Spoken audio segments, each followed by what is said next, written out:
नहीं, बांग्लादेश ने बदली दोस्ती की परिभाषा। शंभू बॉर्डर से नोएडा तक किसानों का विरोध। नमस्कार, मैं रूपाली वर्वे और आप देख रहे हैं वेब दुनिया की खास पेशकश WD नाउ, जिसमें बात करेंगे सप्ताह भर की सुर्खियों की एक अलग अंदाज में। देवेंद्र फडणवीस तीसरी बार महाराष्ट्र के मुख्यमंत्री तो बन गए हैं, लेकिन उनके सामने कई ऐसी चुनौतियां होंगी जिनसे निपटना उनके लिए आसान नहीं होगा। यदि वे इससे पार पा जाएंगे तो राज्य के सबसे लोकप्रिय मुख्यमंत्री भी साबित हो सकते हैं। उनकी सबसे बड़ी चुनौती तो 5 साल तक सहयोगी दलों को साथ कर चलना होगी। अजित पवार से उन्हें शायद ही कोई तकलीफ हो, लेकिन एकनाथ शिंदे उनके लिए मुश्किलें खड़ी कर सकते हैं। हालांकि महाराष्ट्र में बिना शिंदे के भी सरकार चलाई जा सकती है, लेकिन दिल्ली दरबार के लिए उन्हें साथ रखना भी जरूरी है। शिंदे भी बखूबी जानते हैं कि यदि सरकार से बाहर रहेंगे तो उनकी पार्टी के टूटने का खतरा बढ़ जाएगा। शिंदे का जोर अपनी अहमियत दिखाने के लिए प्रेशर पॉलिटिक्स पर ही रहेगा। महायुति ने चुनाव के दौरान किसानों की कर्ज माफी का भी वादा किया था। एक अनुमान के मुताबिक सरकार को इस वादे को पूरा करने में राज्य पर करीब 2 लाख करोड़ का अतिरिक्त बोझ आएगा। किसानों की आत्महत्या के मामले में भी सरकार के लिए बड़ी चुनौती होंगे। महाराष्ट्र में किसानों की आत्महत्या का आंकड़ा भी डराने वाला है। एक आंकड़े के अनुसार 2014 से 2020 तक राज्य में 57,160 किसानों ने आत्महत्या की। संभागीय आयुक्त कार्यालय की रिपोर्ट के अनुसार इस वर्ष जनवरी से अब तक मराठवाड़ा में 822 किसानों ने आत्महत्या की है, जिसमें बीड़ में सबसे अधिक 160 किसानों ने आत्महत्या की। महायुति की जीत में लाड़की बहन योजना की बड़ी भूमिका रही है। स्वयं मुख्यमंत्री देवेंद्र फडणवीस ने भी इस बात को स्वीकार किया है।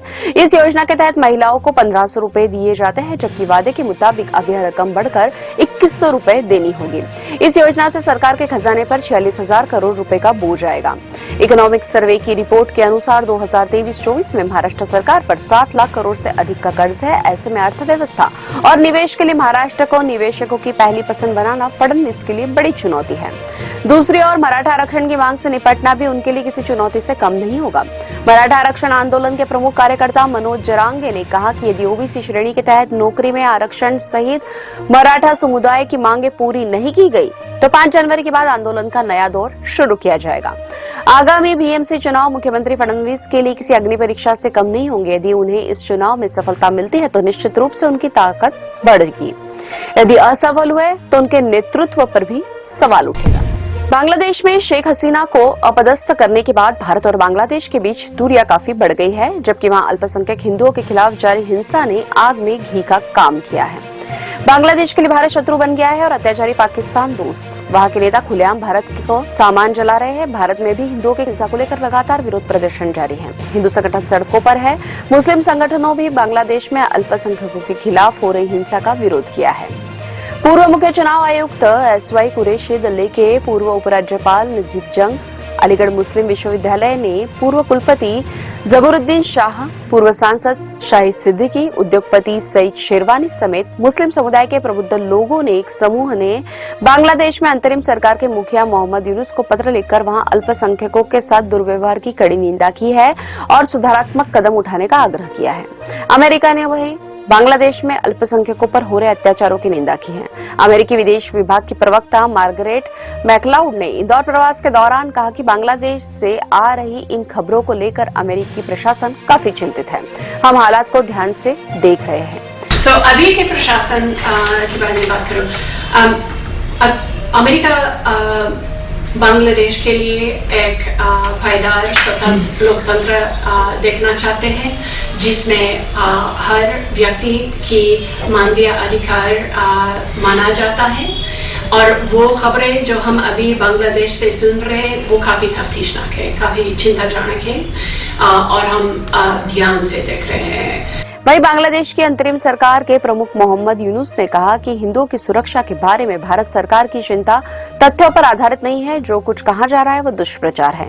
यूनुस ने एक बार फिर कहा कि बांग्लादेश में अंतर्राष्ट्रीय अपराध न्यायाधिकरण में हसीना के खिलाफ मुकदमे की सुनवाई समाप्त होने के बाद भारत को उन्हें प्रत्यर्पित कर देना चाहिए। इस बीच भारत के विदेश सचिव विक्रम मिस्त्री के बांग्लादेश दौरे को भी काफी महत्वपूर्ण माना जा रहा है। इसमें कोई संदेह नहीं कि भारत ने समय रहते कोई कदम नहीं उठाए तो नेपाल और श्रीलंका की तरह बांग्लादेश में भी चीन को दखल का मौका मिल जाएगा, क्योंकि चीन इसके लिए काफी लंबे समय से प्रयासरत है, लेकिन शेख हसीना के रहते संभव नहीं हो पाया था। भारत में रह रही बांग्लादेशी लेखिका तस्लीमा नसरीन ने भी बांग्लादेश के वर्तमान हालात पर दुख व्यक्त करते हुए कहा कि जिस भारत ने 17,000 सैनिक गंवाकर बांग्लादेश को पाकिस्तान से बचाया वहीं दुश्मन बन गया। तस्लीमा ने कहा कि जिस पाकिस्तान ने 30 लाख लोगों की हत्या की और 2 लाख महिलाओं के साथ बलात्कार किया, अब वह कथित तौर पर दोस्त है। न्यूनतम समर्थन मूल्य यानी कि एमएसपी गारंटी समेत अन्य मांगों को लेकर एक बार फिर दिल्ली कूच की तैयारी में है। शुक्रवार को 101 किसानों के जत्थे ने आगे बढ़ने की कोशिश की, लेकिन पुलिस द्वारा छोड़े गए आंसू गैस के गोले के कारण उन्हें पीछे हटना पड़ा। आंसू गैस के गोलों से आधा दर्जन से ज्यादा किसान घायल हुए हैं। एक तरफ शंभू बॉर्डर से किसान दिल्ली कूच की कोशिश में है, वहीं नोएडा में भी किसान सड़क पर उतर आए हैं। किसान नेता सरवन सिंह पंधेर ने कहा कि आंसू गैस के गोले दागने से कम 8 किसान घायल हुए हैं, जिसमें से 2 गंभीर रूप से घायल हैं। उन्होंने हरियाणा सरकार पर किसानों के खिलाफ जाति करने का आरोप लगाया। पंधेर ने कहा कि हम सरकार से अपील करते हैं कि या तो वो हमसे बातचीत करे या हमें दिल्ली ले जाने की अनुमति दे। हमारे साथ ऐसा व्यवहार किया जा रहा है जैसे हम किसी दूसरे देश के दुश्मन हो। अब केंद्र बातचीत करना चाहता है या नहीं, यह फैसला होगा। हम चाहते हैं कि बातचीत हो।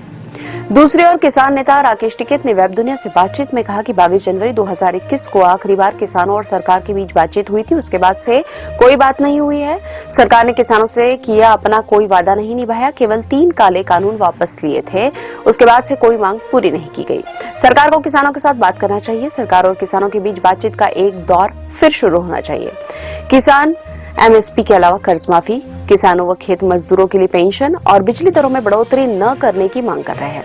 वे 2021 के लखीमपुर खीरी हिंसा के पीड़ितों के लिए न्याय, भूमि अधिग्रहण अधिनियम 2013 को बहाल करने और 2020-21 में पिछले आंदोलन के दौरान मारे गए किसानों के परिवारों को मुआवजा दिए जाने की भी मांग कर रहे हैं। अब खबरें संक्षेप में।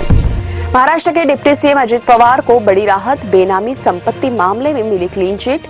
शिवसेना यूबीटी के नेता संजय राउत का तंज, कहा भाजपा की वॉशिंग मशीन में हुए साफ। किसान आंदोलन पर कृषि मंत्री शिवराज सिंह चौहान को घेरने वाले जगदीप धनखड़ का यू टर्न, अब शिवराज को बताया किसानों का लाडला। सीरिया में जारी हिंसा को लेकर विदेश मंत्रालय ने जारी की एडवाइजरी, कहा भारतीय नागरिक सीरिया की यात्रा से बचे।